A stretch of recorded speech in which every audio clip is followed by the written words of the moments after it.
তো গাইস, আমার শয়তানি মাথায় হলো খালি বদমাইশি বুদ্ধি আসে। তো কিছুদিন আগে ঢাকায় গেছিলাম।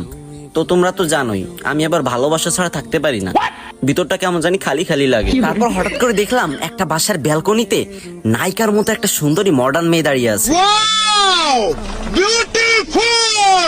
আমি তো ভাই এই সময় কি খুশি, ভাবতেছি ইস এখন হয়তো একটু ভালোবাসা পাবো। আমি তো আর দেরি না করে এক দৌড় দিয়ে উপরে চলে গেছি, মানে দোতলায় আর কি। দোতলায় গিয়ে কলিং বেল প্রেস করছি, সাথে সাথে মেয়েটা দরজা খুলছে। দরজা খোলার পর আমি তো এক নজরে মেয়েটার দিক তাকিয়ে আছি, হা করে। কিছুক্ষণ এভাবে হা হা করে তাকিয়েছিলাম। তারপর মেয়েটা এরকম করতেছে আমার চোখের সামনে হাত দিয়ে। তারপর বললো, এই যে মিস্টার, কি চান আপনি এখানে? হ্যাঁ, আপনি কে? তো তখন আমি বললাম, আমি পারভেজ ভাই, আমারা চিনেন না? আমি তো ওই যে টিকটকে মুজরা করি, মুজরা।